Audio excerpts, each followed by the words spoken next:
So, my thinking on this subject is a bit unusual.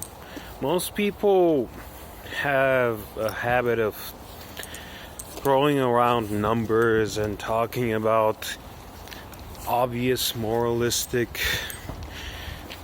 war shit. Now, I'm talking about Master Chief being part of a cult. Now, we know that in context, in the universe, based on what's been presented to us, the cult of, what do you call them? Super soldier clone experiments is quasi-justified, more or less. But do we really know that? Do we really know that humanity couldn't have spent that money on something like that super suit we saw in that Halo animation that nuked itself? So the thing is, we all know that Allison Mack is part of a cult, right? We know that.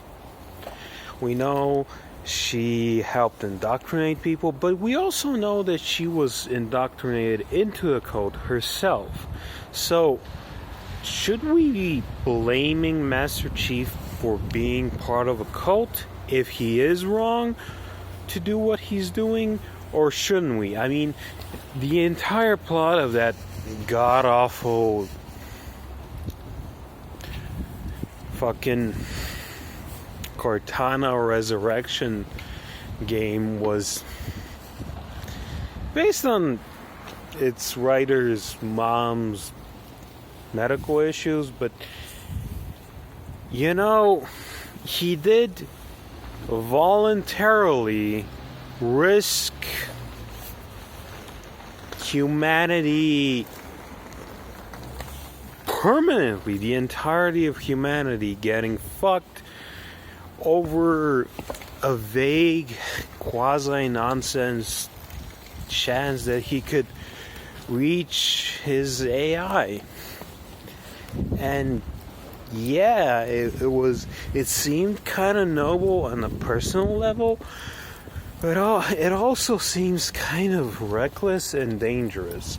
I mean, the guy doesn't really have any friends outside of, if he has any friends, other than Cortana and the crazy scientist who looks like Cortana and his kind of mummy. Like, humanity exists. Does he even remember his family?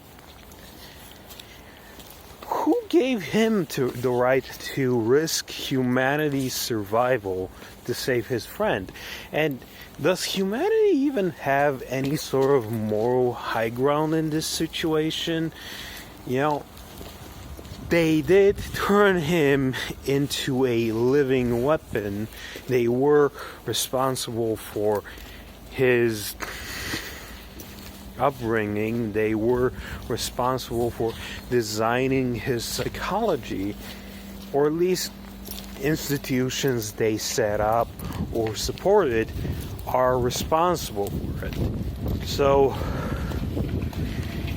does anyone have any sort of ethical high ground, ethical principle to support their morality over the other?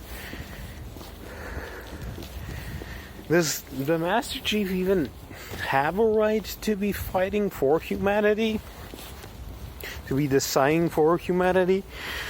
Or is he the only person in the entire game series who has the right to decide for humanity because he is a product of their politics, a product of their needs, and was forced into being the super soldier mega hero of legend?